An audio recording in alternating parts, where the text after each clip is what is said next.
buenas noches, muy buenas tardes y muy buenos días. Desde la ciudad de Berlín comenzamos la transmisión número 149 de Demoliendo Mitos de la Política Charlas, completamente en vivo. Muchas gracias por acompañarnos y recuerden por favor ayudarnos con el pulgar arriba contra la censura. En esta transmisión especial de Recontralujo nos acompaña desde Buenos Aires y por primera vez el analista geopolítico Cristian Cirilli. Cristian, muy buenas tardes, muy buenas noches por ahí. ¿Qué tal todo por ahí? Aquí son buenas tardes, son las 17 horas. Muchas gracias por la invitación, Ezequiel. Todo por aquí muy bien. Y gracias por la invitación y por este espacio. Un placer, Cristian. Por cierto, Cristian realiza un blog denominado La Visión con artículos muy, pero muy buenos, muy interesantes, no solamente sobre la guerra en Ucrania, sino sobre la geopolítica en general, con un nivel de detalle y de conocimiento verdaderamente admirables, así que recomendado para todo el mundo. Debajo en la descripción el enlace a su blog. Cristian, en la recorrida por los temas geopolíticos de hoy, querría comenzar con las informaciones de último momento relativas a ataques de las Fuerzas Armadas ucranianas con misiles ATACMS y con misiles ATACMS estadounidenses, naturalmente, y misiles británicos Storm Shadow contra territorio ruso, tanto en la localidad de Kursk o en la región de Kursk, mejor dicho, como en la región de Belgorod. Pero no solo eso, aquí algunas imágenes, por ejemplo, de de lo documentado hoy por alguna persona ahí en la zona. Еще.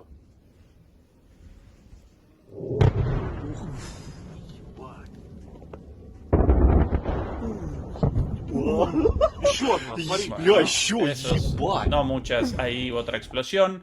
De acuerdo a las Fuerzas Armadas rusas, todos los ataques, tanto los ataques llevados a cabo con misiles ATACMS como los llevados a cabo con misiles Storm Shadows, todos ellos fueron alcanzados por las defensas antiaéreas rusas, por sobre todas las cosas por los sistemas S-400, realizaron derribos de todos esos misiles.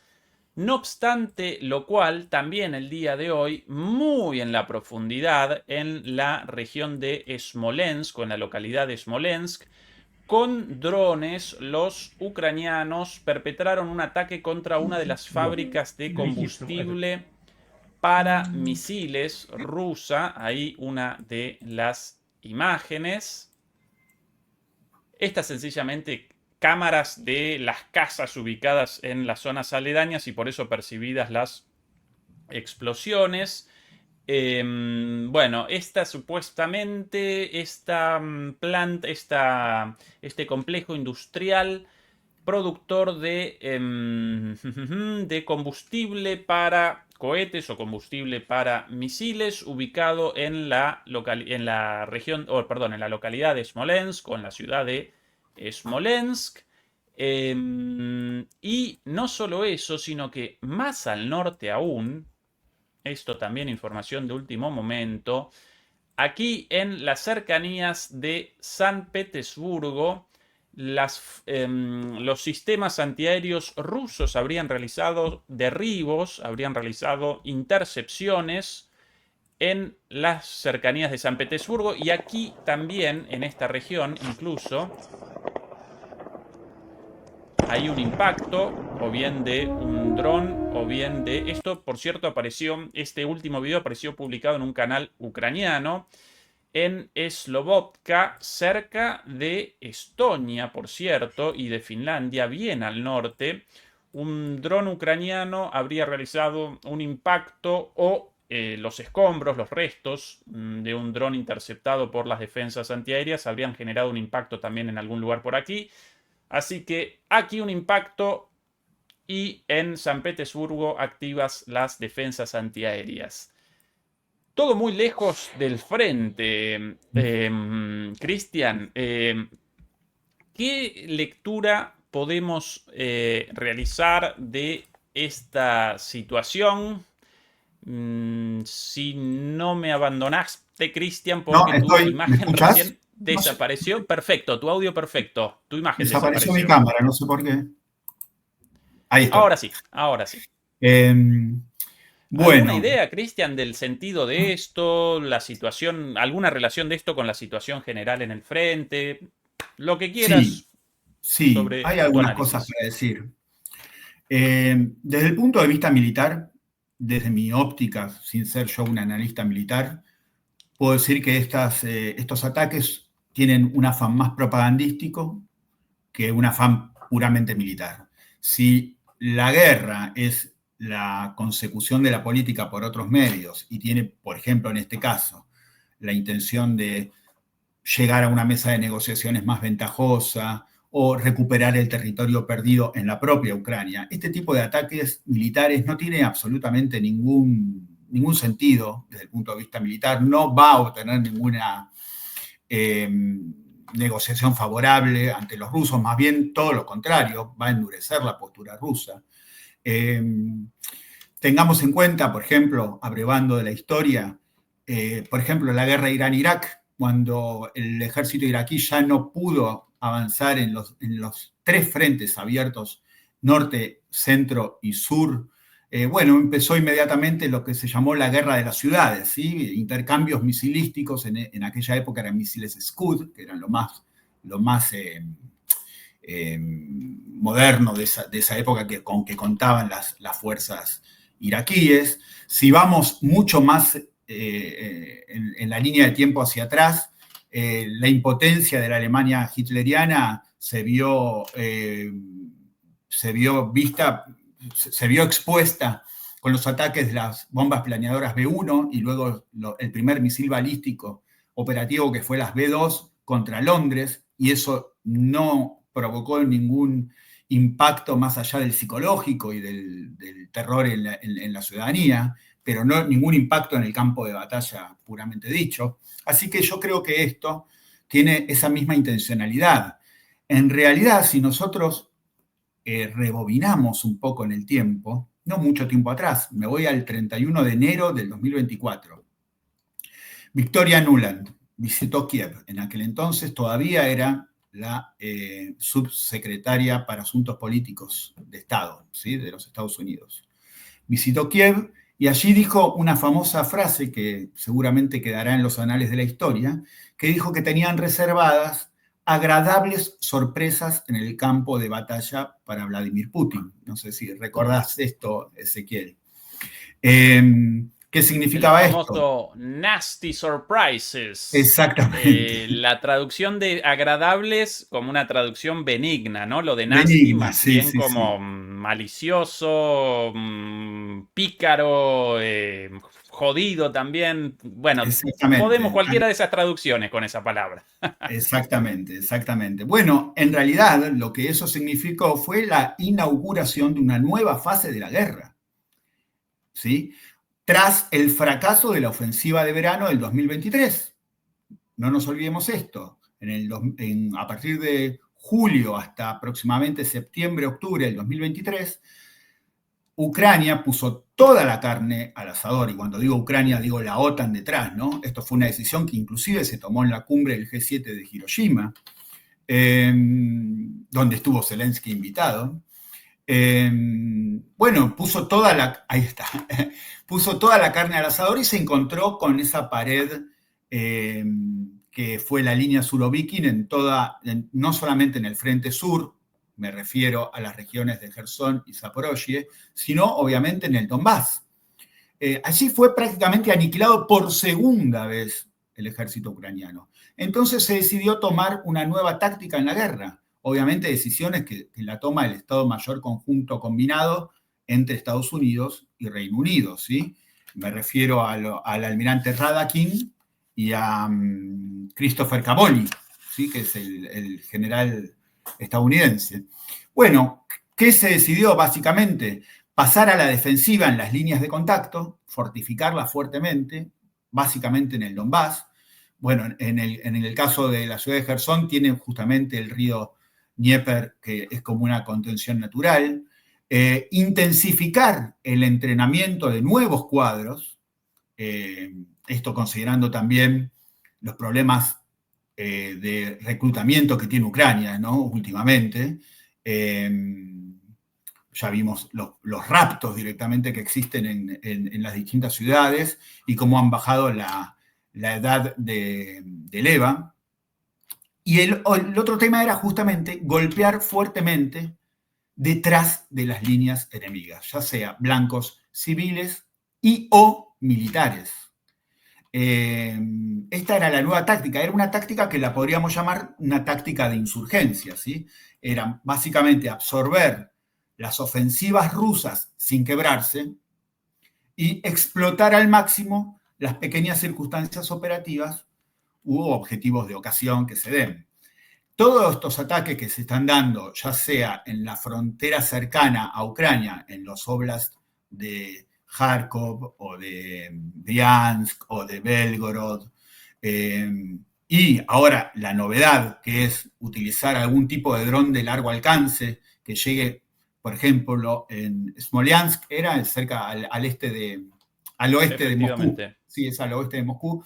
Y San Petersburgo, o la cercanía de San Petersburgo. Yo no sé de dónde habrá salido ese dron, eso es lo que habría que develar. Si salió de los países bálticos o si atravesó desde Ucrania hasta allí. No creo que pueda, demasiado, sinceramente. ¿no? Sí, es muy raro, es muy raro.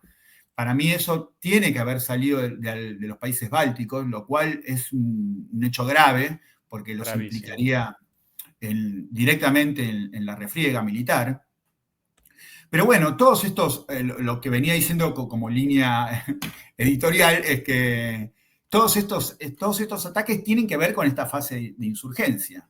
Tratar de provocar a Rusia a través de ataques en lo profundo que tienen, ya te digo, más impacto propagandístico que real. De hecho, la línea, digamos, los territorios anexionados, ni con la contraofensiva de verano del 2023, ni con estos ataques, mucho menos, ni siquiera con la incursión en Kursk, fueron alterados.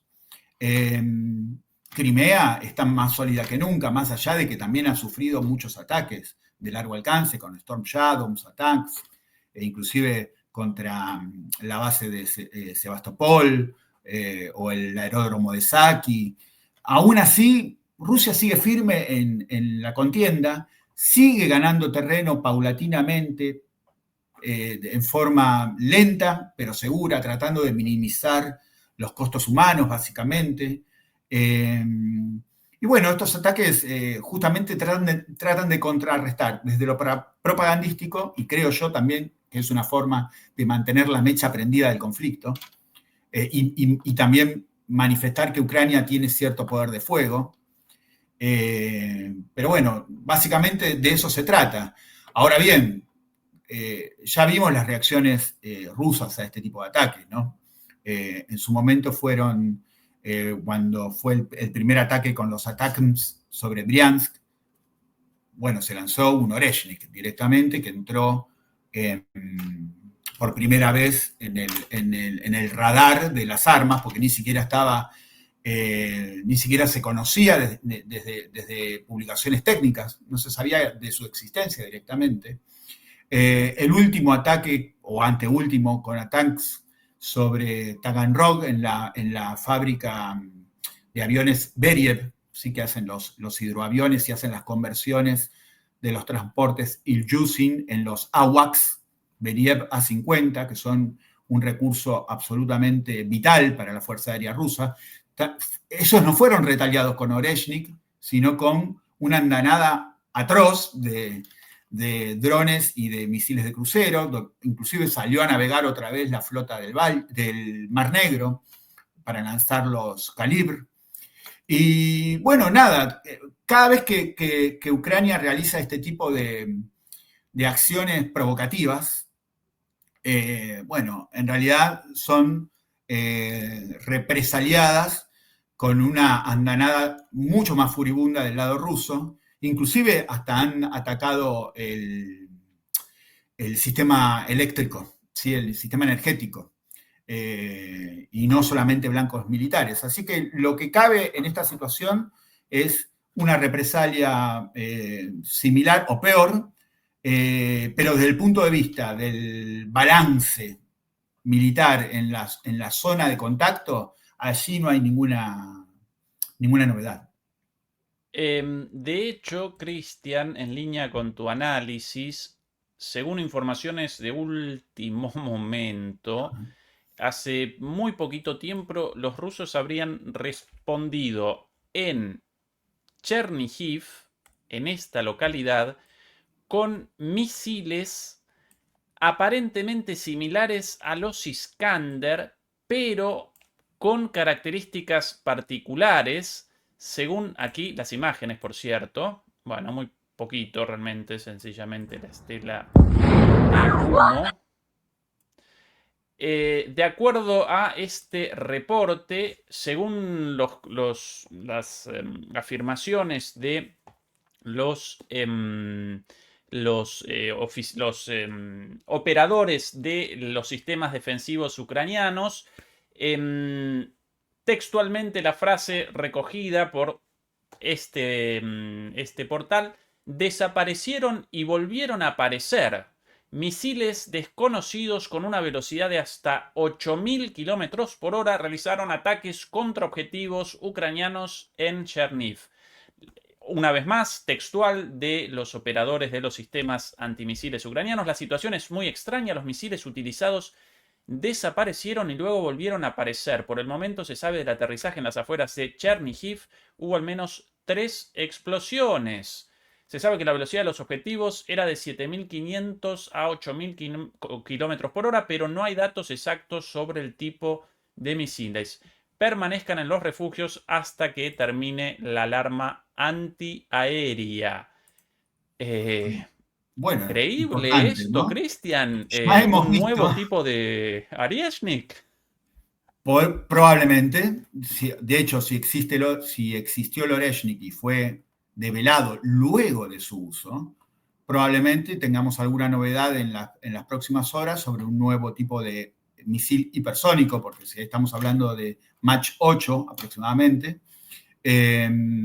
o quizás, probablemente, se traten de vehículos de reentrada de algún tipo de misil balístico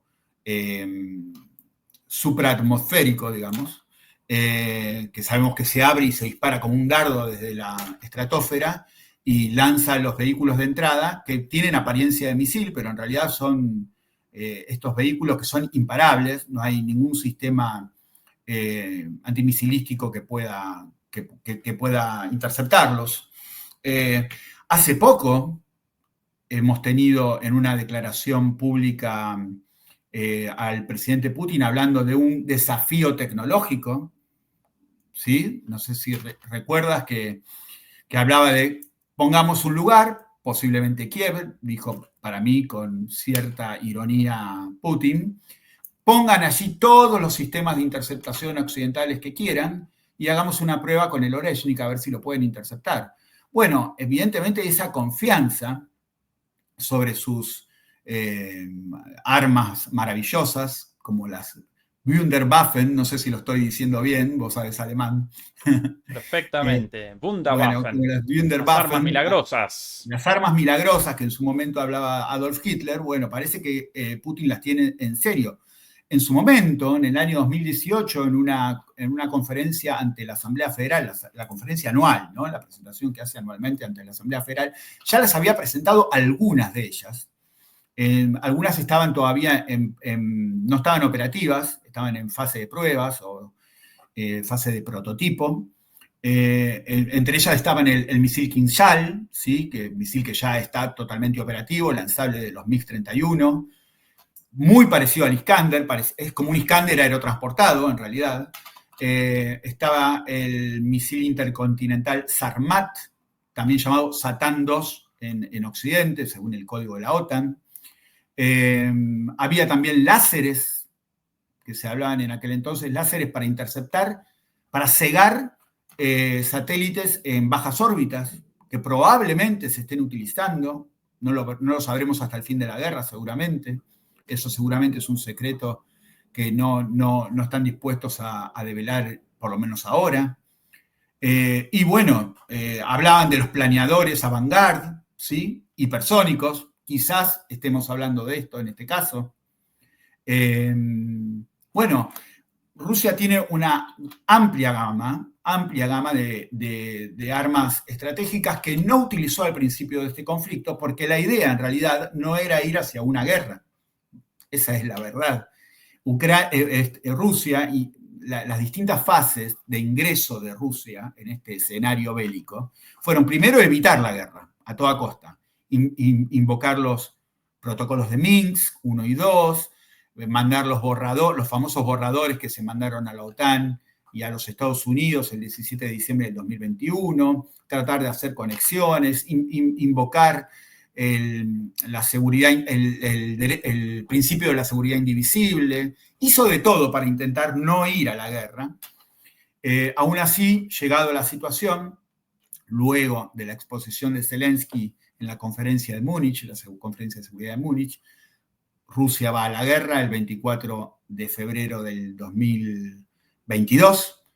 Y digo va a la guerra, en realidad tendría que decir emplea una operación militar especial, ¿sí? No va a la guerra. Porque en realidad lo que se intentó era una serie de maniobras para provocar la rendición rápida del gobierno ucraniano y no ir a una guerra en sí. Creo que la cuestión cambia luego de romperse el Tratado de Estambul, el 30 de mayo del 2022, y allí ya Rusia sabe que ingresó en una guerra y la toma como tal desde un punto de vista de una guerra de desgaste, ¿sí? Una guerra de atexión. Hoy, con esta situación que ya tiene que ver con provocaciones hacia el territorio comúnmente aceptado de Rusia, o sea, no estoy tomando el territorio anexionado de Ucrania, Rusia empieza a mostrar algunos ases que tenía en la manga, que no habían sido utilizados anteriormente, y pueda que ocurran nuevas apariciones. Cristian, respecto a estos ases bajo la manga, como el Arieshnik, como en su momento el misil Kinzhal también, ¿no? En español, si no recuerdo mal, Daga, la traducción, Daga, sí. Los Avangard, bueno, y supuestamente otros ases en la manga todavía guardados. ¿Qué lectura político-militar podemos realizar de la demostración de estas armas o de su ocultamiento? Porque, por un lado, en su momento, presentar el misil Arieshnik debía generar un mensaje para Occidente, para la OTAN. Muchachos, si ustedes realizan ataques con armamento estadounidense, inteligencia estadounidense y personal militar estadounidense contra territorio ruso, podemos responder en consecuencia. Aquí una demostración de nuestro poder, eso seguro. Ahora, a la vez, la demostración de ese as bajo la manga genera la pérdida de un as bajo la manga y la posibilidad del comienzo del trabajo de los ingenieros occidentales para la construcción, naturalmente no de la noche a la mañana, pero por lo menos para la adaptación de los sistemas defensivos existentes e incluso el estudio del Arieshnik para generar un Arieshnik occidental y a futuro quizás un misil interceptor de estos misiles. Entonces, ¿cuál el equilibrio? ¿Cuál la lectura? Seguramente esto lo determina Putin de manera directa, ¿no? ¿Cuál el equilibrio? ¿Cuál la lógica detrás del ataque con una nueva arma? ¿O no? La demostración, pero no de todo. ¿Cómo realizamos ese análisis político y militar a la vez, Cristian? Bueno, lo que está intentando, desde mi punto de vista, el Kremlin, el gobierno de Vladimir Putin, es evitar lo máximo posible el uso de la doctrina nuclear, que ya fue modificada en virtud justamente de estos ataques en profundidad con sistemas occidentales. En su momento, si mal no recuerdo, fue el 29 de febrero del 2024, Putin ya había alertado que utilizaría, ante la Asamblea Federal también, había alertado que utilizaría armas nucleares si Occidente atacaba masivamente Rusia, fundamentalmente su aparato industrial y sus ciudades más numerosas. Aquí hubo un amago ya en las cercanías de Moscú, Smolensk. Hubo un amago en las cercanías de San Petersburgo, que en su momento fue capital del Imperio Ruso, gran ciudad y muy numerosa. Entonces, lo que está haciendo Rusia, quizás mostrando estos ases en la manga, como acaba recién de responder sobre Chernikov, bueno, obedece a una nueva advertencia, quizás un poco girando un poco el dial del dolor, para no utilizar armas nucleares, que sería la última instancia, la ultimísima instancia. La doctrina nuclear sobre el primer golpe, en respuesta al primer golpe, ya ha sido modificada por Putin y admite una respuesta nuclear, imagino yo táctica, ante un ataque convencional. Un ataque convencional amparado por potencias nucleares, ¿sí? Que es el caso, obviamente. Esto ya lo explicó inclusive Putin en Tashkent, en la capital de Uzbekistán. Lo explicó con argumentos absolutamente técnicos sobre la utilización de los misiles ATACMS, Storm Shadow o Scalp, que es la versión francesa de Storm Shadow, que no pueden bajo ninguna manera ser utilizados de forma independiente y autónoma por las tripulaciones ucranianas, sino que merecen por mínimamente una guía satelital. Los satélites, Ucrania carece de satélites, son empleados, toda esa información de reconocimiento y de puntería proviene de la OTAN o de los Estados Unidos directamente. Inclusive, usualmente, este tipo de sistemas tienen un software codificado y para la utilización se le tienen que dar estos códigos, se tienen que abrir, digamos, ¿sí? Generalmente son de código cerrado, así se le dice, son armas de código cerrado. Para la utilización necesitan la habilitación del fabricante y del gobierno exportador. Evidentemente, estos códigos han sido brindados por los Estados Unidos y por el Reino Unido. Por lo tanto, Putin piensa muy bien en que es una implicación directa de estos países en los ataques en la profundidad del territorio. Lo que quiere evitar es la utilización de la doctrina nuclear, porque evidentemente esto llevaría a un golpe por golpe y estaríamos en el escenario de la famosa película del año 83, del día después. Es una película que ha ocasionado el pánico directamente en la población occidental en aquel entonces. El año 83 fue un año muy difícil para la Guerra Fría. Y bueno, en aquel entonces, un intercambio convencional entre las tropas, justamente en Alemania, entre las tropas del Pacto de Varsovia y de la OTAN, escalaba hacia la utilización de armamento nuclear táctico y de allí a armamento nuclear estratégico. Esto podría ser esa pesadilla hecha realidad, y Putin no quiere ser, evidentemente, el primero en utilizarla. Ahora, si a Rusia la ponen contra las cuerdas o insisten con estos atrevimientos, que para mí son absolutamente descabellados, temerarios, absolutamente, bueno, vamos a ver hasta dónde llega esa paciencia estratégica de Putin. Y también, obviamente, tiene que sostener su frente interno, porque inclusive empieza a tener críticas de parte de algunos estamentos de la sociedad civil rusa que está sufriendo en carne propia esos ataques y que solicita una respuesta mucho más fuerte, mucho más brutal. Así que vamos a ver, lo que está haciendo Putin en realidad, demostrando con estas armas, que diría que son casi las carcasas sin átomos de lo que ya tiene con átomos, ¿sí? O sea, por ejemplo, el Oreshnik se utilizó por pura energía cinética. Ni siquiera tenía ojivas convencionales y el daño que hizo fue abismal. Imagínate si utilizaba, por ejemplo, 2 o 3 ojivas termonucleares. Hubiese sido una cosa espantosa, un incendio que todavía están intentando apagarlo. Así que bueno, lo que está demostrando Putin, volviendo y finalizando la idea, es mostrar lo que tiene y lo que está debajo del témpano, ¿sí? Y todo lo que tiene detrás. Esta es la punta del ovillo. Todo lo que tengo detrás es energía nuclear, son ojivas termonucleares y no las quiero utilizar, pero si me veo forzado voy a tener que hacerlo.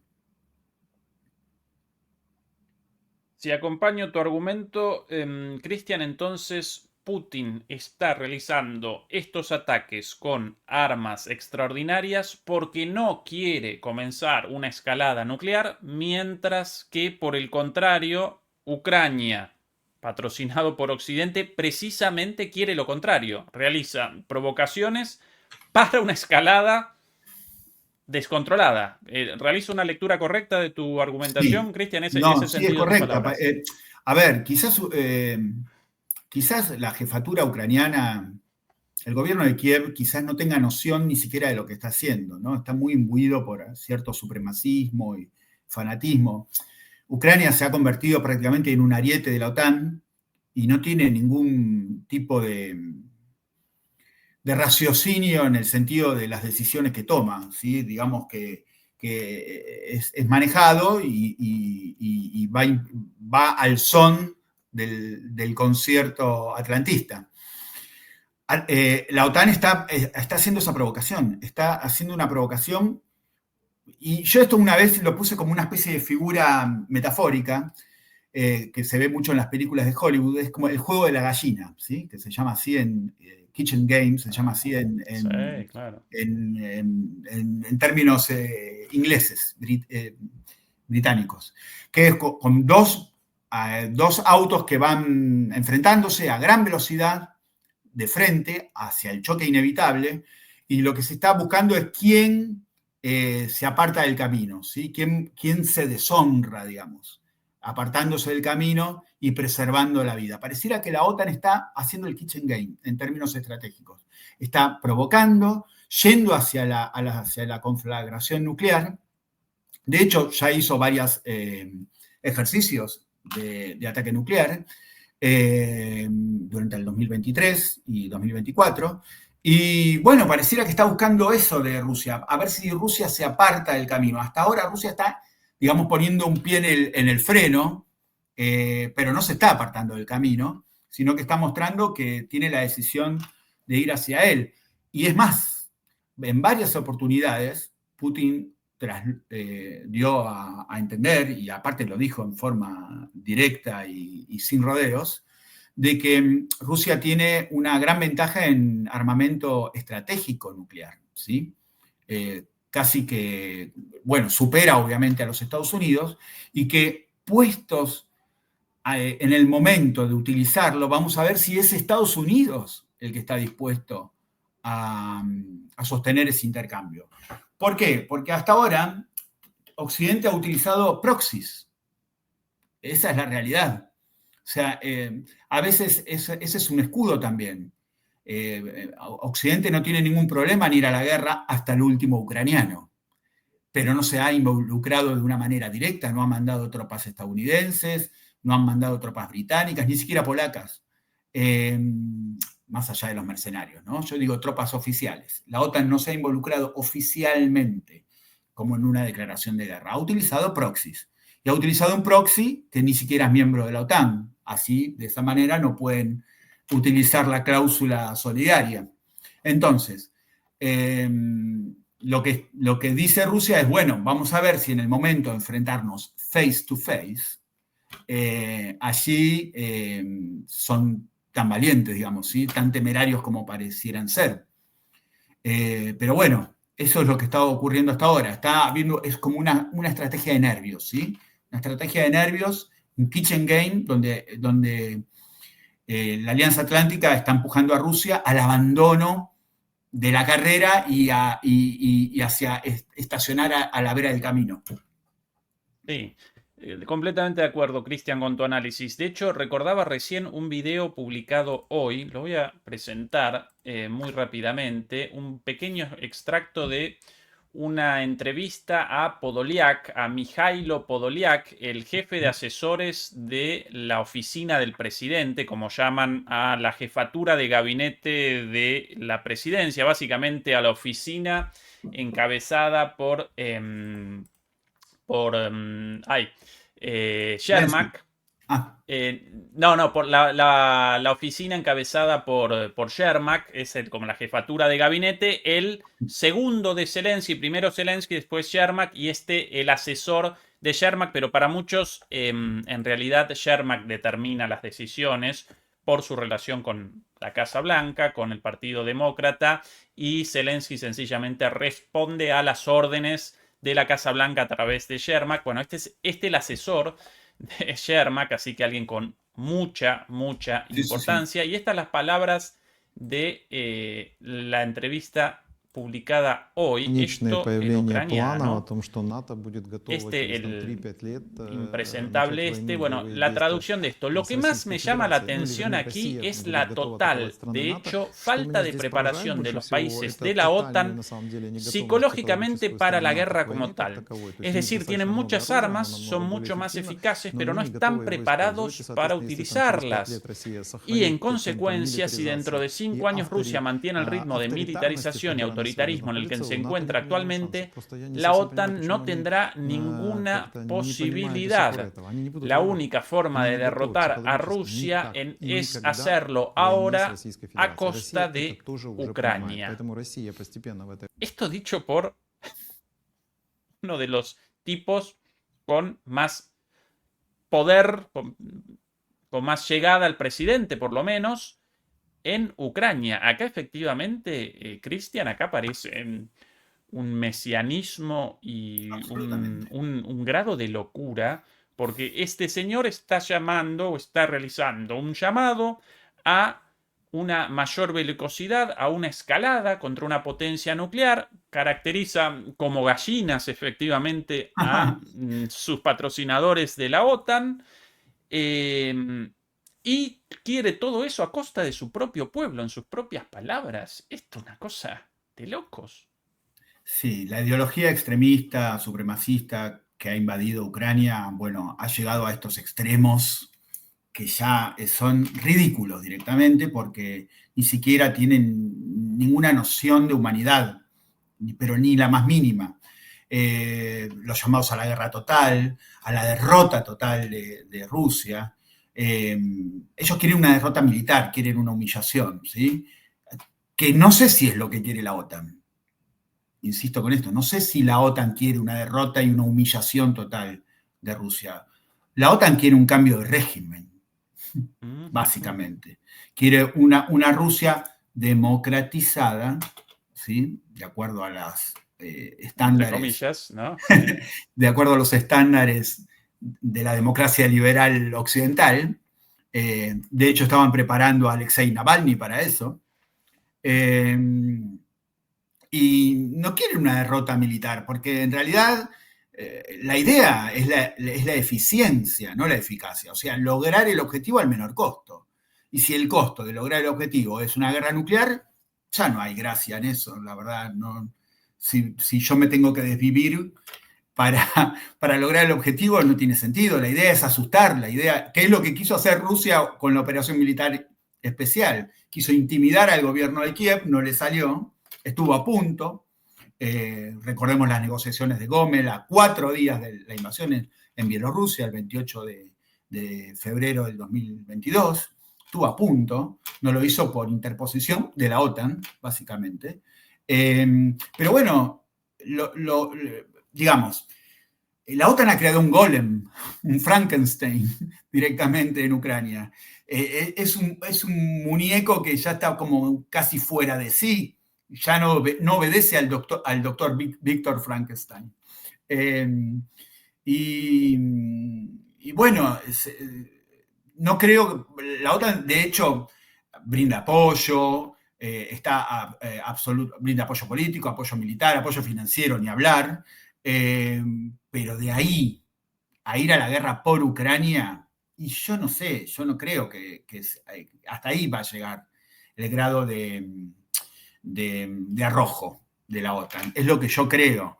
De hecho, lo está demostrando, porque ya son 2 años de guerra y la OTAN, si bien ha progresado en muchos aspectos, se ha involucrado con más sistemas de armas, cada vez más complejos, con espionaje, con atentados terroristas, con, bueno, sanciones económicas, sanciones políticas, aislamiento internacional. Bueno, lo ha intentado todo, ¿no? Lo ha intentado todo, pero la idea es provocar un cambio de régimen, es pudrir los cimientos de Rusia desde dentro. De hecho, Vladimir Putin siempre lo ha advertido, que él no teme a un adversario externo, sino a la desunión de los pueblos de Rusia. O sea, el adversario interno es lo que más teme, y lo ha dicho en sostenidas situaciones. Y hacia allí ha apuntado básicamente la propaganda rusa, ¿sí? Ha intentado siempre la cohesión interna, porque sabe que allí está la fortaleza del país. Y hacia allí apunta justamente las distintas tácticas de guerra híbrida de la OTAN. Así que bueno, lo que aspira el señor Podolyak, sí. Podolyak, el señor Podolyak, bueno, es parte de su formación ideológica, que no creo que esté en consonancia con los decisores de la Alianza Atlántica, sinceramente. Sí, por lo menos no hasta que la confrontación con Rusia genere la posibilidad de un intercambio nuclear y por ende la destrucción mutua, ¿no?, de Estados Unidos. Aunque algún halcón neoconservador extremista también puede incluso querer esto, pero en general no lo quieren por Claro, temor sí, nada sí. más, ¿no? Bueno, tú lo has dicho, Ezequiel. Hay cierta alineamiento ideológico entre los integristas nacionalistas ucranianos, algunos lo llaman neonazis directamente, los neocons más puros de estadounidenses, los sionistas revisionistas de Israel y algunos mentes imperialistas en Japón que también andan dando vuelta. Entonces, esos son es como una especie de hilo conductor viéndolo ya como una big picture, dentro de las distintas líneas de fractura que se están dando en el globo directamente. Pero sí, hay un fanatismo que sí, estoy totalmente de acuerdo. Muchos neocons creen que el primer golpe nuclear puede devastar a Rusia sin temor a la represalia, lo que ya está probado que es imposible que eso ocurra.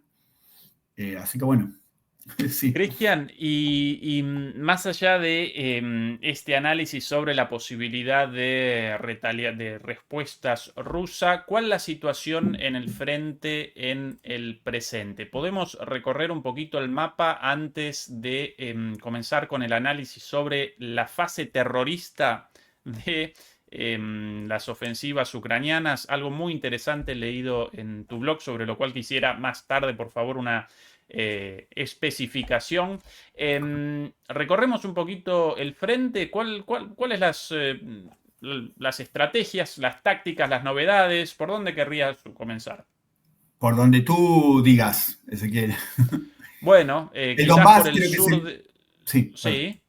Que el Sur de Donbass creo que Donetsk. Donetsk es el frente más apetecible, digamos, y donde más se están cargando las tintas de las fuerzas rusas, ¿no? Lo que quiere justamente, Lugansk está prácticamente reconquistado, prácticamente, y Donetsk, bueno, está en ese proceso y es donde más, donde la línea Zelensky, vamos a ponerle ese nombre, no sé quién la diseñó. Seguro que Zelensky no, pero para ponerle un nombre, para darle algún tipo de mérito, está fundamentalmente en Prokrovsk, Kramatorsk y Sloviansk, Sloviansk. hacia Sí. arriba, sí. Creo que esa línea es la línea más dura, ¿viste? Anteriormente te había dicho que la nueva fase de insurgencia intentaba fortificar las líneas defensivas lo máximo posible para absorber los embates rusos. Y creo que esa línea entre esas tres ciudades en el Donetsk son las fundamentales hoy por hoy de la defensa ucraniana. Y hacia allí están apuntando justamente las fuerzas rusas. No, digamos, de una manera brutal, digamos, como si fuera una arrolladora, ¿no? Una manera arrolladora. La planadora, como era la planadora del Ejército Rojo en la Segunda Guerra Mundial, que no se fijaba en las bajas propias y como devastaba, ¿no? Como si fuera una columna de hormigas marabuntas. Pero bueno, en este caso el ejército ruso no tiene esa táctica porque tampoco tiene tantos recursos humanos como para desechar, y los tiene que cuidar, obviamente. Y también quiere evitar una nueva leva de reservistas, como la que fue aquel 21 de septiembre del 2022, ¿sí? Cuando se vio obligado a hacer una leva de aproximadamente 300.000, 400.000 reservistas. Quiere evitar eso, entonces tiene que cuidar los recursos humanos. Entonces los ataques son a veces mínimos, son sobre pequeños poblados, los avances a veces son de 1 kilómetro, no más, pero bueno, van tomando posiciones de una manera como una mancha voraz, pero lenta, digamos. Eso es lo que estamos viendo en el escenario de Donetsk, básicamente, que es donde más está Rusia poniendo sus esfuerzos militares. Bien. Hace apenas unos pocos días, finalmente, y después de muchos combates, Rusia finalmente conquistó la totalidad de Kurajovo y de esa forma inmediatamente generó una nueva bolsa con la situación actual de avances permanentes, pequeños pero permanentes y nuevas salientes. Van apareciendo bolsas todo el tiempo, van generando bolsas, embolsamientos todo el tiempo. Aquí generaron un nuevo bolsón con una enorme cantidad de brigadas destinadas a la defensa de esto, aquí. Y el objetivo final de este momento de la ofensiva aparece aquí en Andrivka. Esta quizás la última ciudad fortificada en el sur de Donetsk. Por aquí abajo en Velika Novosilka, esto lo presentábamos hace unos días, algo parecido también, ya completamente embolsada, las vías de comunicación cerradas también. ¿Cuál es el sentido de la permanencia acá en estos lugares si tarde o temprano los rusos van a... si ya realizaron un embolsamiento en la práctica, si van a conquistar estas ciudades? ¿Cuál es el sentido de la perseverancia o de la obstinación en la defensa de lugares ya indefendibles? Y por cierto, de alguna manera esto recuerda un poco también a un video, el cual no podemos presentar acá en este momento, publicado hace muy pocos días, sobre un combate cuerpo a cuerpo. Está recorriendo el mundo ese video. Hoy incluso el propio Elon Musk en su cuenta de X o de Twitter realizó comentarios al respecto. Pero algunos analistas lo están presentando ya como una suerte de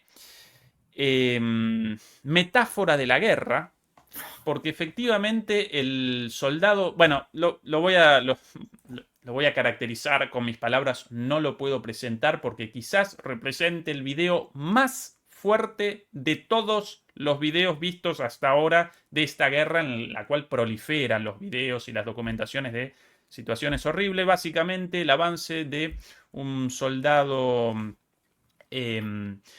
ruso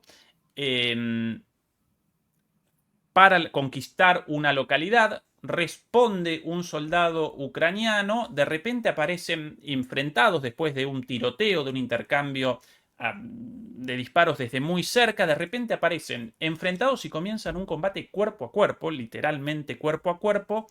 Todo esto lo documenta la cámara en el casco del soldado y finalmente en ese combate cuerpo a cuerpo con un cuchillo, básicamente, un puñal y ojos, dedos, manos en los ojos, dedos mordidos, bueno, lo esperable en la vida real, en un combate a muerte entre dos personas tiradas en el piso, ¿sí? Bueno, finalmente el soldado ruso, por cierto, de ojos rasgados, Yakut, ¿sí? De la región cercana a bueno, la Siberia rusa, por cierto, de tamaño mucho más chico que el ucraniano étnicamente ucraniano. Bueno, finalmente determina la derrota del ucraniano, pero con un diálogo entre ellos verdaderamente tristísimo. El ucraniano vencido solicita sencillamente que, bueno, lo abandone por un segundo en sus últimos momentos y el soldado ruso genera esta posibilidad, lo llaman incluso adiós hermano, antes de, bueno, del remate de este señor, de este muchacho, a pedido del propio ucraniano, porque ya herido, bueno, carece de sentido la prolongación del sufrimiento. Una situación verdaderamente emocionante, a la vez escalofriante, y esto aparece un poco como una metáfora de la guerra, en el sentido del coraje del soldado ucraniano, de su lucha hasta el final, pero también de su estupidez en parte, ¿no? De comenzar un enfrentamiento a todo nada sin ningún sentido contra un propio hermano. Exactamente. Tú lo has dicho, un hermano. Esto es básicamente una guerra fratricida. Básicamente, uno de los hermanos ha sido cooptado, digamos, de alguna forma, para enfrentarse a otros de los hermanos, ¿sí? Es una guerra intrafamiliar. Y quizás por eso también haya un condimento emocional inentendible. Cuando uno se pelea con un hermano, a veces, nada, puede ser extremadamente cruel, ¿no? Que no lo haría con un desconocido, quizás. Esa cercanía del amor también se convierte en una lejanía del odio, a veces también, ¿no? Respecto del video también habla, sí, para mí es exactamente una metáfora de esta guerra. Recordemos, esta guerra, en cuanto a armamento, por ejemplo, se definió básicamente, diría, con 3 tipos de armamentos.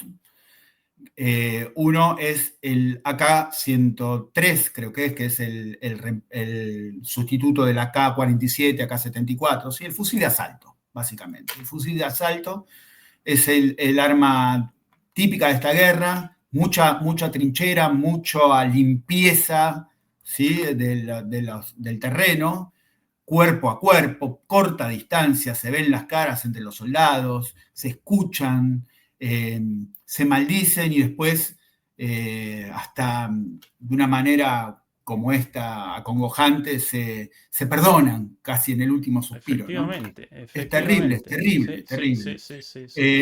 Esa es una de las primeras armas y básicas utilizadas y quizás las que más bajas ha ocasionado en esta guerra. El simple fusil de asalto. Diría, como segunda arma, la artillería clásica, ¿sí? Las rondas de artillería.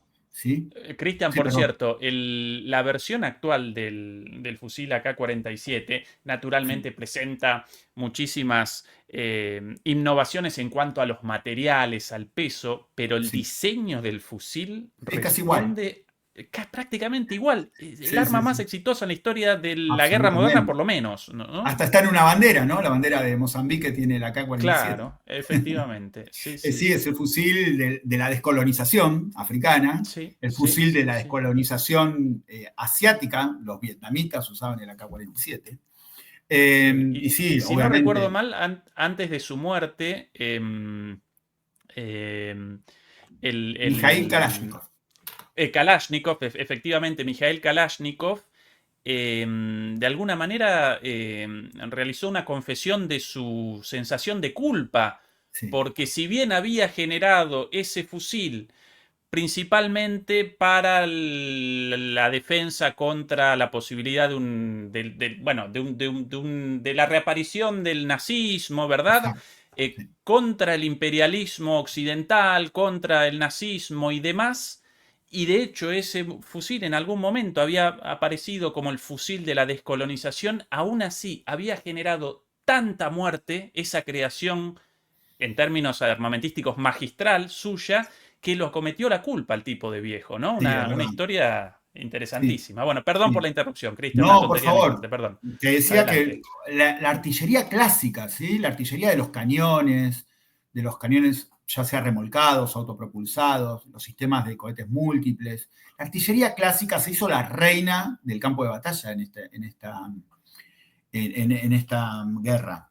Y la otra, bueno, la irrupción de los drones, ¿sí? Pero no estoy hablando de drones, no sé, súper tecnológicos. Estoy hablando de a veces drones civiles con una granada de mano o con una bomba de aviación de práctica de 50 kilos o de 20 kilos, como para atacar desde el aire a las trincheras, a las formaciones de trincheras, que son muy meándricas, ¿no? Y que son muy características de este campo de batalla que recuerda a Verdún, por ejemplo, la Primera Guerra Mundial.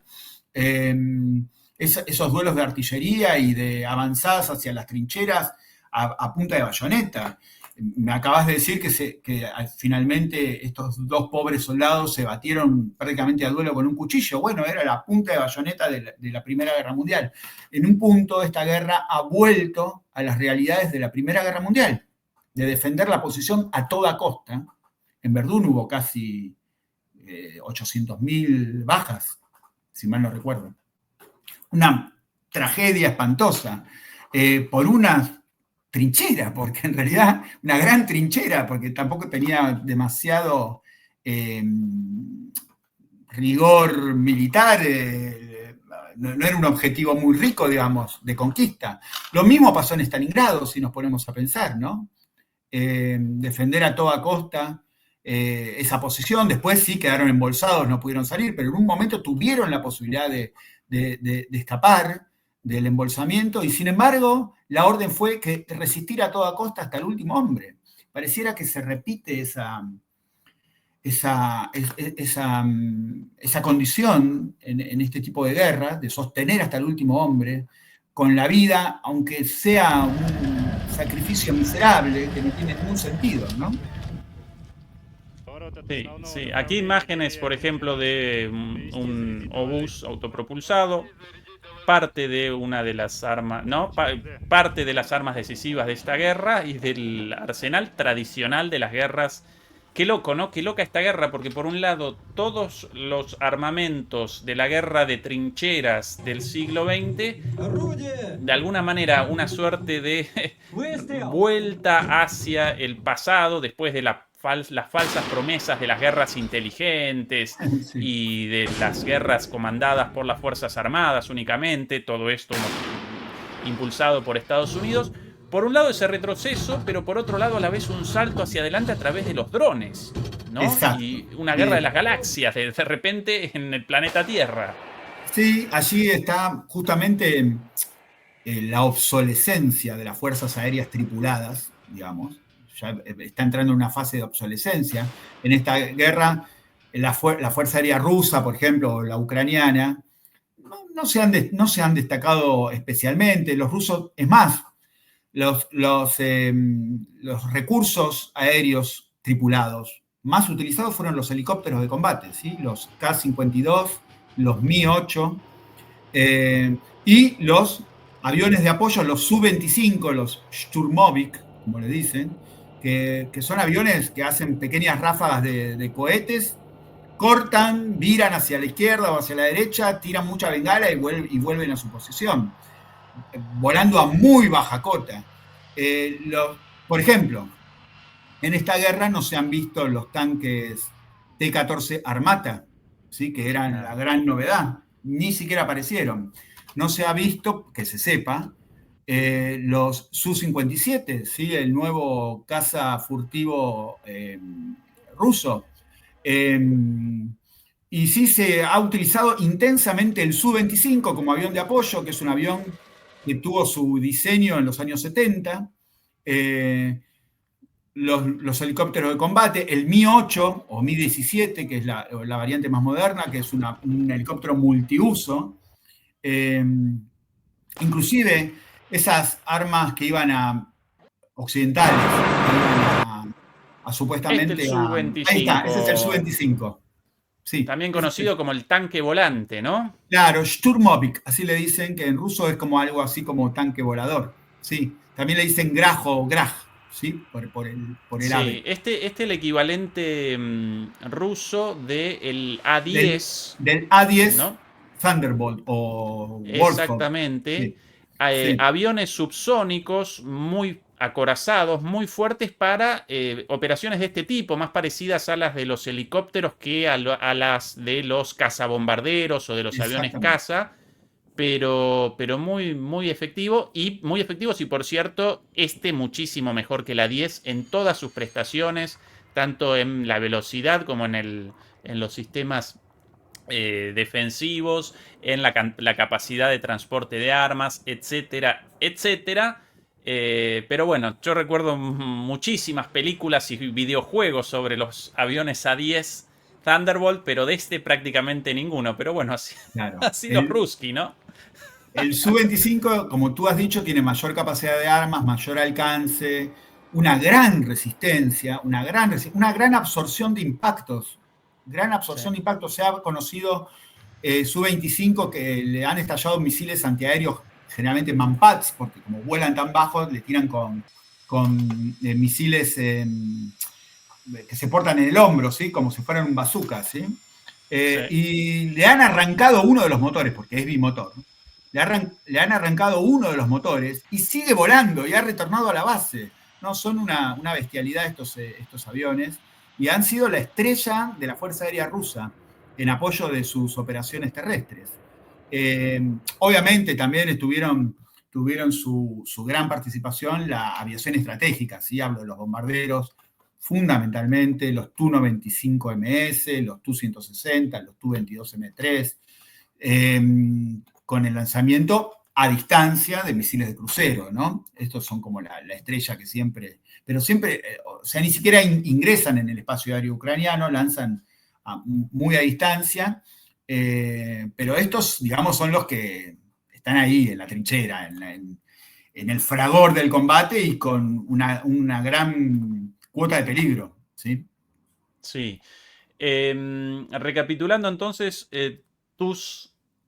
tu análisis sobre los sistemas de armas más determinantes en esta guerra, el fusil, sí, el fusil de asalto, Sí, la evolución del AK-47, la artillería convencional los drones. y los drones. Bien, Sí. ¿puedo acompañar tu análisis con un arma más? ¿Cómo no? ¿Cómo no? Para mí, esta de aquí también en gran medida determinó un antes y un después. Ah, sí. Las bombas PAB, básicamente otro arma del año, Viejísima. de la época de mi abuela también, Sí, sí, sí, modernizada, viejísima. claro, modernizada con un sistema de aletas y de guía por GPS. Desde su implementación masiva en esta versión de bomba guiada, planeadora, generaron un antes y un después por su poderío, su poder destructivo, ¿no? No una Exactamente. bomba, sino la masividad de este recurso. En muchos casos, bombas de la Unión Soviética ayornadas, modernizadas, ahí volando la bomba. Sí. Una bomba boba cayendo normalmente con las formas de una bomba de la Segunda Guerra Mundial, pero arriba con una suerte de aeroplano comandándola. Determinante también, en mi opinión. Totalmente de acuerdo. Y si te fijas, todas las armas que hemos hablado, inclusive la bomba planeadora, son bombas de la época soviética, ¿sí? Las FAB tienen inclusive ves el diseño, es un diseño muy rudimentario, pareciera una bomba de las lanzadas por los anglo-estadounidenses en la Segunda Guerra Mundial. Tranquilamente podía ser lanzada por un B-17 esa bomba.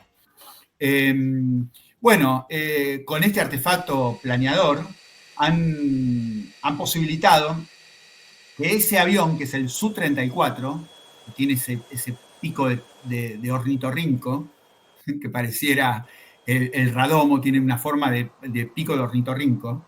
De hecho, así le decían los estadounidenses, ¿no? Platypus le decían, que es ornitorrinco en inglés.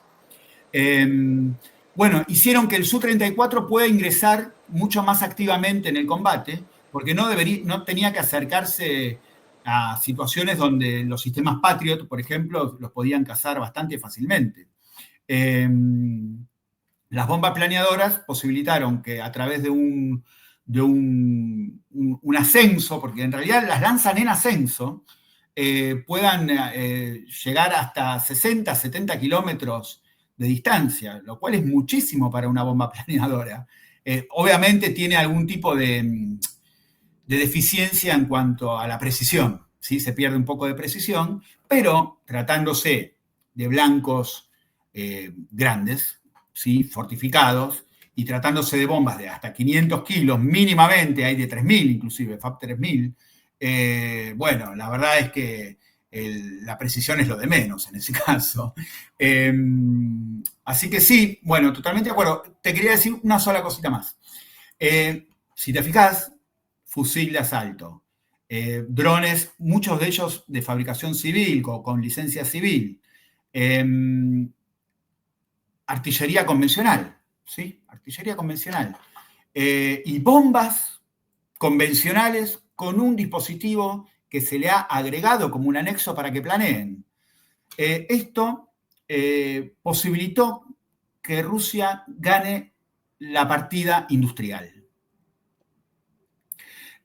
Porque las guerras no solamente se ganan en el campo de batalla, se ganan en la retaguardia, fabricando los sistemas de armas y fabricándolos masivamente. Todas estas armas que son fundamentales en este conflicto son de producción masiva. Algo que Occidente no ha podido sostener el mismo ritmo que Rusia. Todo Occidente, inclusive la fábrica de Surcorea y de Japón. No ha podido sostener el ritmo de Rusia. De hecho, los ucranianos se quejaban de porque por cada 20 rondas rusas ellos podían lanzar una, por ejemplo. No sé si esa era exactamente la relación, pero era así, abismal, digamos. Con lo cual, el ritmo de machaque que tiene la artillería rusa es desequilibrante. O sea, yo me imagino estar en una trinchera, ya con todas las afecciones de falta de sueño, de terror, de incertidumbre, y estar continuamente bajo el bombardeo de la artillería rusa que no te deja asomar la nariz. Es desesperante, sinceramente, quiebra los nervios de cualquiera. Y bueno, en eso tiene que ver mucho la industria armamentística rusa, que sostuvo desde siempre un ritmo de producción muy, muy alto, sobre sistemas de armas que no son complejos, básicamente, son bastante simples de producir. Eso es una de las claves del éxito militar ruso, sin duda. Completamente de acuerdo. Cristian, la próxima pregunta la quiero direccionar hacia uno de tus análisis súper interesantes. Mientras tanto, ya que, bueno, en algún momento referenciaste los cazas y bombarderos estratégicos, vamos a acompañar el análisis con algunas imágenes siempre interesantes de todo Ese es esto. el Tu-95. Efectivamente. Con ese piquito tan especial, ¿no? Sí. Con la forma como de un patito. Exacto.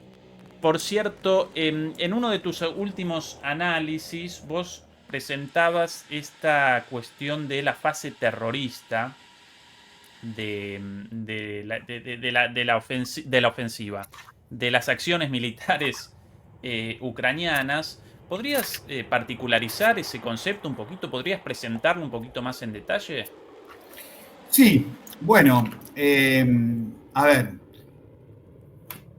me pongo en situación. Cuando empezó la operación militar especial de Rusia en Ucrania, la idea era intimidar al gobierno de Kiev para que firmara una paz negociada donde, entre otras cosas, se desmilitarice o se niegue a la membresía de la OTAN o se niegue a cualquier tipo de acuerdo bilateral o multilateral con potencias occidentales que impliquen el despliegue de armamento lanzable en Ucrania. Básicamente, eso eran las condiciones básicas.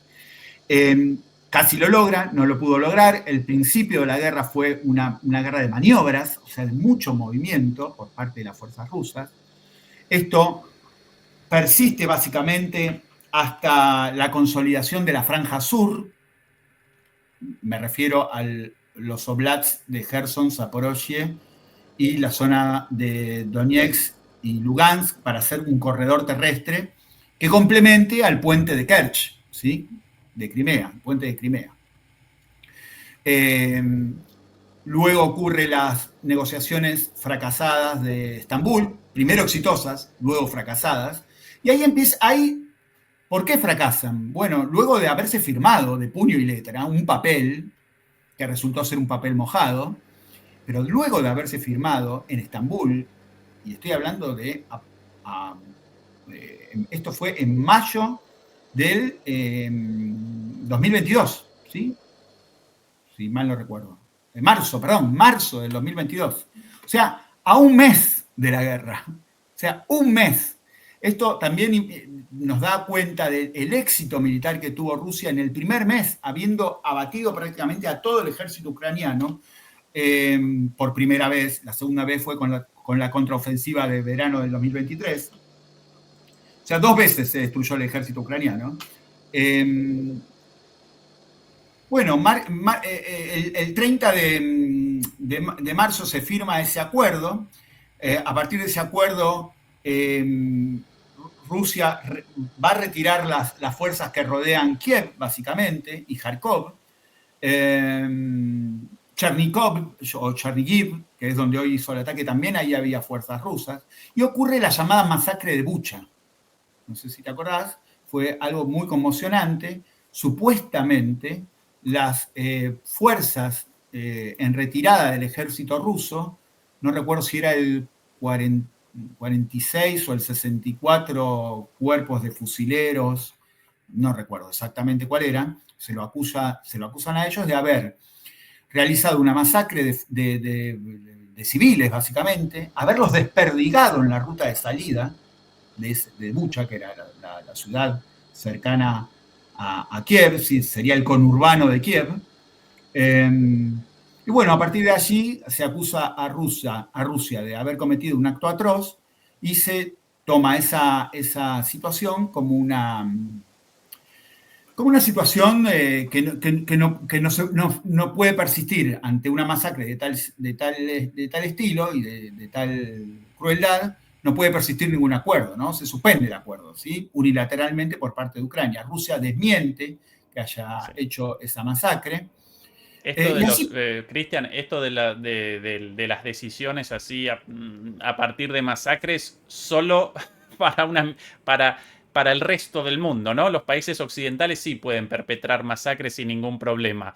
Pero bueno, si supuestamente las perpetra Rusia, entonces comenzamos una guerra, ¿no? Más allá de que, en mi opinión, para mí, bueno, acá esto fue realizaron una escenificación. Perdón por la interrupción, pero quería remachar eso, nada más.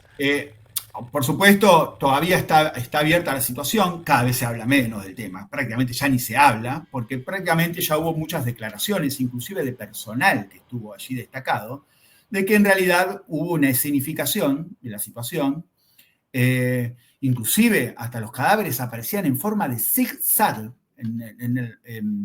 diseminados en zigzag en la carretera, lo cual sería, digamos, un acto de absoluta inconsciencia del personal militar ruso de haberlo hecho, luego justamente de una orden de retirada en virtud de un tratado de paz. La verdad, no se entiende por qué podrían haber hecho eso, y si fue un acto de desobediencia, bueno, no entiendo cómo el general a cargo no está fusilado en Moscú directamente o con un juicio sumario.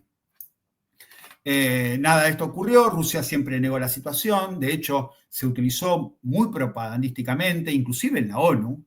A Rusia se la desafectó del Consejo de Derechos Humanos. Y bueno, probablemente así haya ocurrido el primer acto terrorista. No contra Rusia, sino como falsa bandera. Justamente para bloquear una negociación que ya estaba firmada, estaba en curso y que a la OTAN obviamente no le convenía porque la OTAN quería persistir en la aventura militar. La OTAN, desde mi punto de vista, recién había sucedido un mes de la operación militar especial, y la OTAN pensaba que las sanciones infernales, más algunas grandes pérdidas, por ejemplo, con los misiles Javelin, a los tanques, etcétera, etcétera, iban a hacer desfallecer a Rusia. De hecho, en aquella época ya se hablaba de que Rusia había utilizado todo su arsenal misilístico y que estaba en búsqueda, por ejemplo, de chips de lavadoras y de centrifugadoras para utilizar en diferentes sistemas de armamentos. Se hablaba de eso y se hablaba seriamente de eso, inclusive hasta Ursula von der Leyen lo dijo. Nada de esto era real, por supuesto, pero la OTAN pensaba que Rusia estaba a punto de fallecer y que el paso dado hacia una negociación en realidad era un punto débil, era una demostración de la debilidad, de que no podía ganar la guerra en forma concreta de manera militar. Creo yo que influyó mucho en esta situación la doctrina táctica que tiene el ejército estadounidense y en general los ejércitos occidentales, que es la doctrina de la conmoción y pavor, o shock and awe, que tiene que ver con la destrucción total, ¿sí? Absolutamente total, para llevar a la rendición incondicional. En la doctrina rusa esto no está presente. Por eso, por ejemplo, cuando se rodeó Kiev, no se llevaron, por ejemplo, sistemas de artillería autopropulsada, ni se hicieron bombardeos sobre las ciudades, sino que se trató de afectar básicamente a los piquetes de radar, a los nodos de comunicaciones, a los sistemas antiaéreos, digamos, desestabilizar al ejército ucraniano para que no pueda hacer operaciones combinadas.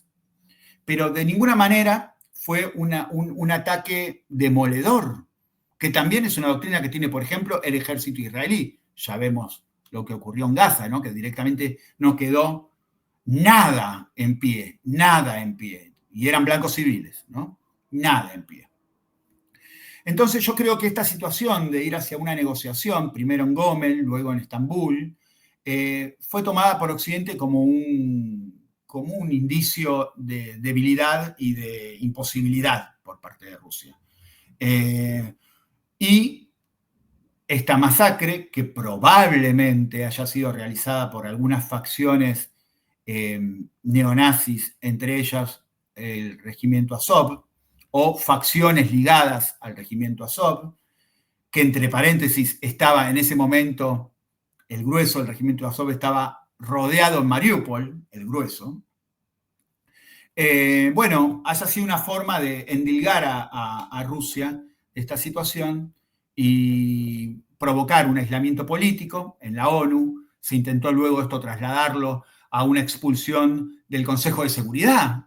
Se intentó, no nos olvidemos de eso, obviamente no se pudo. Se intentó sacarlo del G20. Y esto fue una herramienta a utilizar. Yo creo que esa fue la primera utilización de un ataque terrorista contra la población propia, pero con un objetivo de perjuicio hacia un tercero, ¿sí? Luego, por supuesto, vino el atentado sobre Daria Dugina, ¿se acordarán? La hija de Alexander Dugin, ¿sí? Esto no recuerdo si fue en agosto del 2022, pero bueno, y tampoco se sabe exactamente si fue un ataque sobre ella, que tampoco era desde este punto de vista, una víctima inocente. Lo digo desde el punto de vista de que era una persona que ya estaba afectada por las sanciones personales de Occidente, ¿sí? Porque era una politóloga como el padre, que, bueno, que tenía inclusive una web y fomentaba el euroasianismo y era bastante crítica del atlantismo. Esto no me acuerdo exactamente cuándo fue exactamente el 20 de agosto.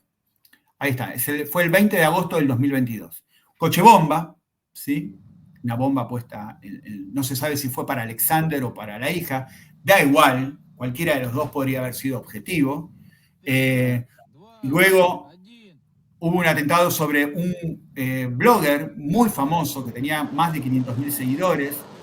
Era un blogger, ¿sí? Un blogger militar, donde constantemente se la pasaba, digamos, hablando de los logros militares rusos. Este era Vladen Tatarsky, esto fue en San Petersburgo, donde también le dieron a esta persona una estatua con una bomba adentro, como si fuera un presente de una admiradora, y explotó y lo mató. Bueno, hasta llegar al punto terrorista, el peor de todos, que fue el atentado de Krokuchol. Y ese fue el peor, el más sanguinario. Y no es casualidad que haya sido a 4 días de la reelección de Putin, ¿sí? Putin reelige el 18 el Krokuchol fue el 22 de marzo. El 18 de marzo del 2024 lo reeligen a Putin con casi o más del 88% de los votos. Prácticamente roba esas elecciones, en el buen sentido de la palabra. Y pareciera que como una forma de indignación dirigida ocurre el espantoso atentado del Krokuchol, donde, bueno, hay una cantidad de muertos impresionantes, creo que son 144 ciudadanos muertos. 4 de los terroristas eran tayikos de Tayikistán, ¿sí? No es casual, por ejemplo, que desde... sí, no, está bien, Tayikistán, eran tayikos.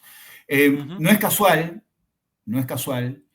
que Tayikistán, Uzbekistán y algunos más de los stanes del Asia Central sean grandes proveedores de material humano a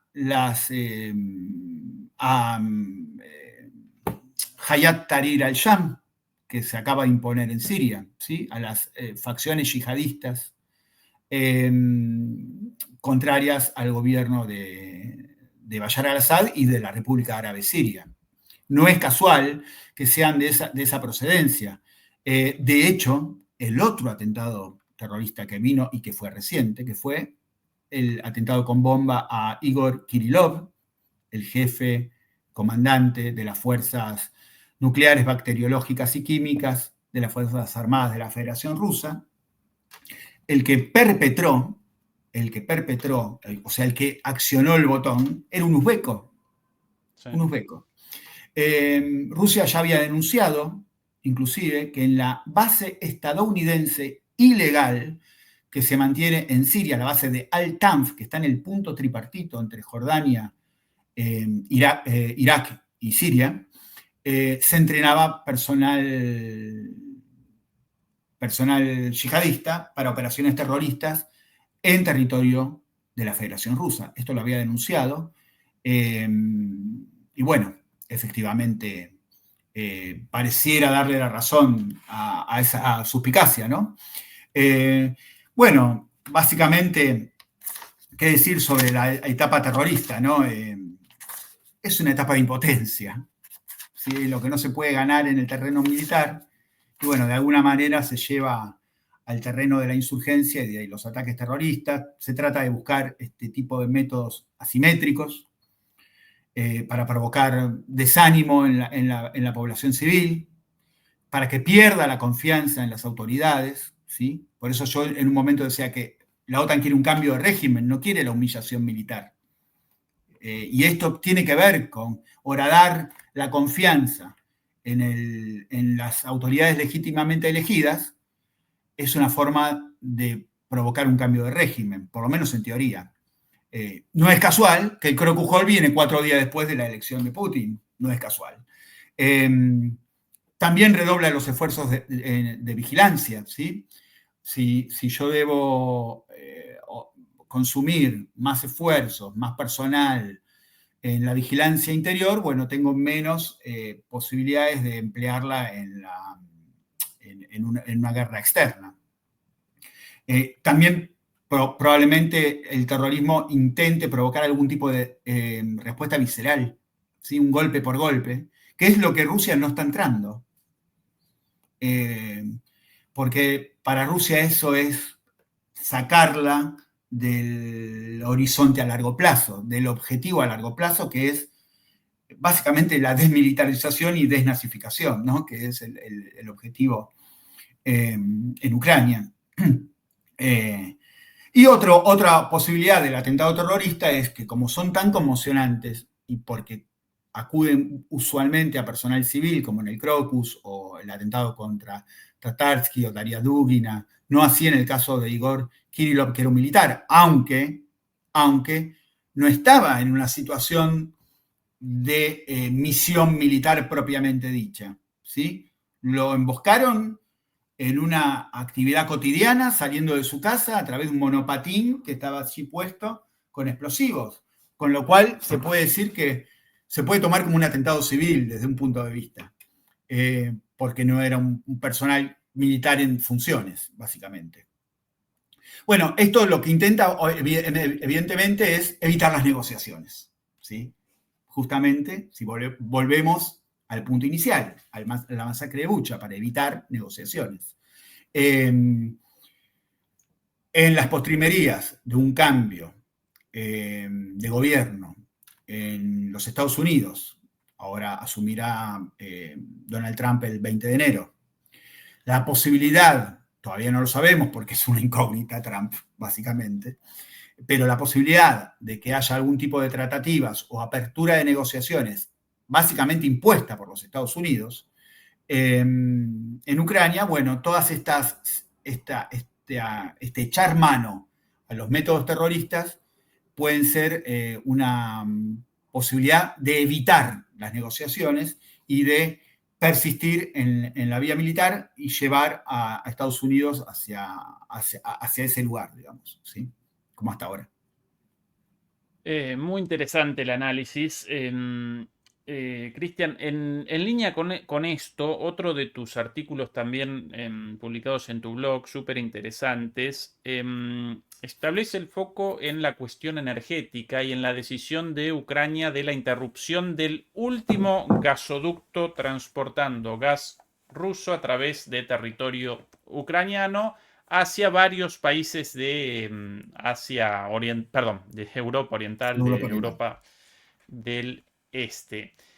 ¿Cuál es el objetivo de Ucrania para determinar una decisión de estas características, considerando que esto generó un enfrentamiento con Eslovaquia, como así también la afectación de otros países europeos, los cuales hasta ahora habían ayudado o ayudan, por lo menos hasta ahora, de manera más o menos directa, tanto a través de la imposición de sanciones a Rusia como a través de la entrega de armas, incluso a través de la entrega de electricidad, de la venta de electricidad, frente a la escasez de producción eléctrica propia debido a la destrucción de las centrales eléctricas ucranianas por los rusos. ¿Cuál es el sentido de esto? ¿Cuál es la puja geoeconómica detrás de toda esta situación? Visto desde un punto de vista macro, ¿sí? Como si miráramos el bosque y no el árbol, bueno, la guerra misma de Ucrania tuvo como el mayor objetivo, desde mi punto de vista, es la desconexión energética entre Rusia y Europa occidental, fundamentalmente Alemania. La utilización de Ucrania, que justamente está, tanto Ucrania como Polonia, ¿sí? Conforman ese tándem, esa barrera natural entre la conexión energética entre Alemania y Rusia, era para evitar justamente un eje entre Berlín y Moscú, que hubiese sido un eje absolutamente virtuoso y potencialmente peligroso para los Estados Unidos y en menor medida Reino Unido, que siempre ha estado en contra de toda organización de la Europa continental. ¿Sí? El Reino Unido no solamente es una isla, siempre se ha visto como una isla y siempre se ha enfrentado a cualquier potencia continental europea, desde el Imperio Español, la Francia napoleónica, la Alemania hitleriana, siempre se puso del otro lado, ¿no? De hecho, se salió de la Unión Europea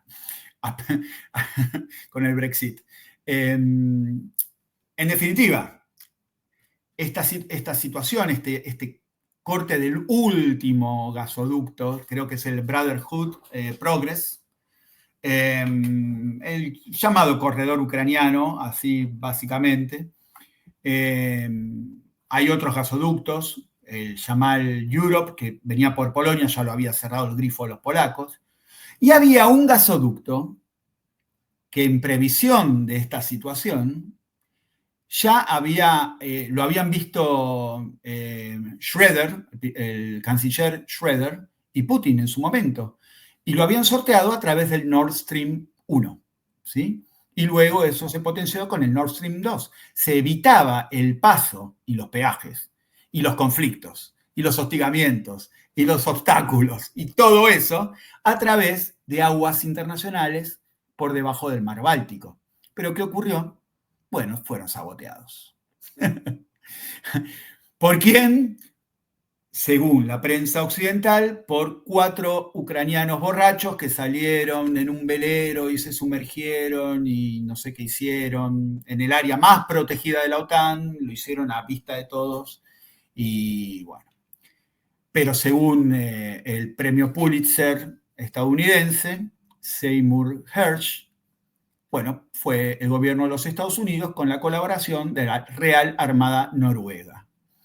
Y le creo más a Seymour, por mera probabilidad, digamos. Bueno, la cuestión es que se sabotea. Recordemos las declaraciones de Biden, Christian, ¿no? Frente a Claro. Scholz, esto de vamos a hacer todo a nuestro alcance para evitar el funcionamiento del gasoducto Nord Stream 2 y ante la repregunta de la periodista, pero ¿cómo todo si eso representa una infraestructura alemana? Dije que todo, así, Sí. a lo profesor Girafales, ¿no? Dije que todo y efectivamente todo, un bombazo. Vergonzoso fue eso, porque aparte Sí. fue ante el silencio cómplice de Olaf Scholz. Digo, es el ataque de un miembro de la OTAN, Estados Unidos, con la colaboración de otro miembro de la OTAN, Noruega, contra un gasoducto perteneciente a 3 miembros de la OTAN, Alemania, Francia y los Países Bajos, también Rusia. ¿Sí? Porque digo, Nord Stream AG, que es el nombre de la empresa, tenía 4 propietarios de esos 4 países. O sea, es el ataque de la OTAN contra miembros de la OTAN. De eso se trató el sabotaje del Nord Stream 1 y 2. Los otros no hacía falta sabotearlos porque tenían el agente polaco, furibundamente rusófobo, y, bueno, Ucrania, ¿no? Que ya no lo vamos a adjetivar. En este caso, bueno, había un contrato que era de 5 años, que fue firmado en el 2019 entre Gazprom y, no me acuerdo, Natflex, no me acuerdo el nombre de la empresa ucraniana. Bueno, que permitía el paso, dicho sea de paso, y valga la redundancia, que le dejaba unos buenos mangos, como decimos acá en la Argentina, al tesoro ucraniano, casi entre 800 y 1.000 millones de dólares anuales. Así que el peaje era bastante caro. Pero bueno, esto perjudica, por supuesto, a los vecinos de la Europa oriental, ¿sí? Básicamente Hungría, y Eslovaquia, Rumania también, Moldavia, otro perjudicado, Transnistria, dentro de cuando hablamos de Moldavia, y en menor medida Austria también, y el norte de Italia, ¿sí? O sea, perjudica a todos ellos. El único, obviamente, que se plantó fue Robert Fico, no sé si se pronuncia así, si se pronuncia Fico o de otra manera, yo le voy a decir Fico. Aparentemente los eslovacos lo llaman Fico, pero Sí, bueno, bien. yo del eslovaco ni idea, así que llámalo como quieras. Bueno, vamos a decirle Fico con una licencia poética.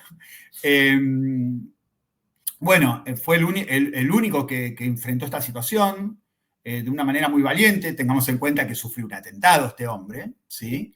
Eh, que siempre fue acusado de prorruso o de populista, que es la otra adjetivación peyorativa que suele hacerse en la prensa occidental.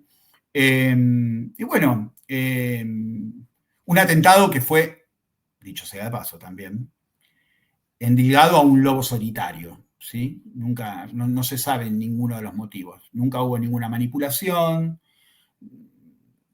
nada se dice de las redes Stay Behind o Gladio, que son las redes de contención de la OTAN en campo propio. Es un misterio lo que hay detrás de ese atentado, pero el asunto es que al señor le metieron 5 tiros y sobrevivió de puro milagro, porque fueron en el abdomen y en zonas bajas de las piernas. Pudo haber muerto desangrado inclusive. Bueno, este señor ha vuelto a sus funciones y muy valientemente se ha opuesto a esta medida que evidentemente perjudica muchísimo a la industria eslovaca. Eslovaquia fue uno de los grandes suministradores de armas de Ucrania, inclusive le dio MiG-29 y sistemas autopropulsados de fabricación propia que se llaman Susana, así se llaman. Sí, están basados en un viejo sistema checo de la época que era en Checoslovaquia.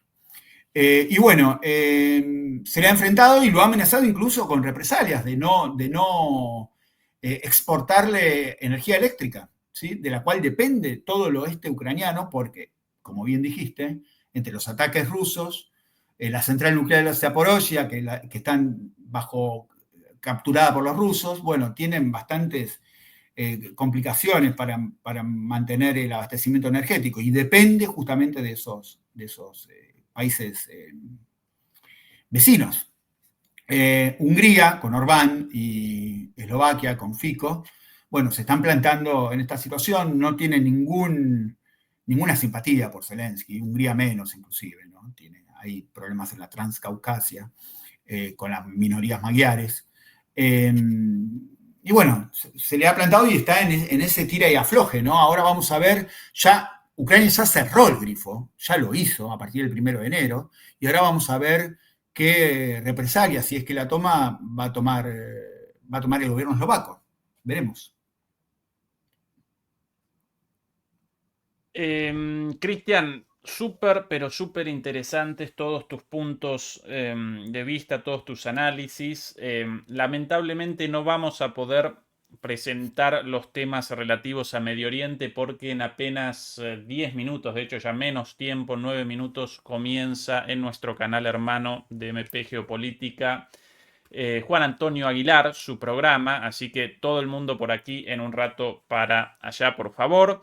Con lo cual vamos a redondear acá, pero antes, como siempre, el cierre, si aparece algo en el tintero, si querés una reflexión, un comentario, un saludo, lo que quieras, siempre en boca de nuestro invitado, en este caso vos, Cristian, realmente muy, pero muy buena la charla, así que te vamos a llamar seguramente en más oportunidades. Y a los demoledores y a las demoledoras, por favor, que nos acompañen con el like, que todavía aparecemos bien por detrás en cuanto a los me gusta, los pulgares arriba con respecto a la cantidad de gente conectada. Hace un ratito más o menos 1500 personas y todavía menos de 1000 likes. Ayúdennos, eso nos ayuda muchísimo contra la censura. Cristian, lo que quieras para el cierre, todo tuyo, compañero. Bueno, yo estoy más que agradecido por tu invitación, Ezequiel. Yo soy un vidente, un vedor, no sé cómo decirlo, un seguidor. Demoledor.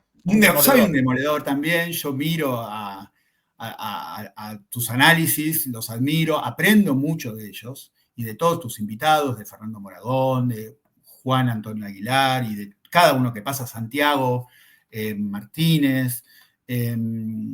y para mí, bueno, es un poco raro porque siempre estoy del otro lado de la pantalla, ahora es un poco extraño, es un honor y también era para mí un poco un desafío de estar a la altura de las circunstancias.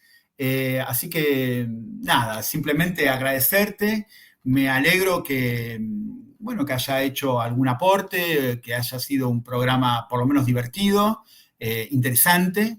Y por supuesto estoy a tu disposición para cualquier otra oportunidad. Bueno, más que a la altura, Cristian, de primerísimo nivel tu blog, de primerísimo nivel tus análisis y tu participación de hoy, así que te vamos a llamar nuevamente, eso sin dudas. Dicho esto, recuerdo una vez más, que en un ratito, en 5 minutos, 7 minutos, comienza Fernando Moragón, el programa Juan de Fernando Antonio. Moragón ayer. Juan Antonio Aguilar, es siempre muy puntual, así que cuidado, a diferencia mía y de Fernando, más impuntual que yo todavía, los dos un desastre. Pero no, Juan Antonio con puntualidad militar comienza siempre a las 11 de Europa, a las 19 del Cono Sur. Si no recuerdo mal, las 17 o 16, las 5 o 4 de México. Así que no lo desaprovechen. Nosotros, como siempre, mañana domingo a las 9 de Europa, una vez más, con Fernando Moragón en las charlas dominicales. Y después de eso, Santiago Martínez. Demoledores y demoledoras, mil gracias por habernos acompañado. Beatriz Pulido por la moderación, muchas gracias también. Cristian, compañero, un abrazo y Muchas hasta gracias. pronto. Gracias, hasta pronto.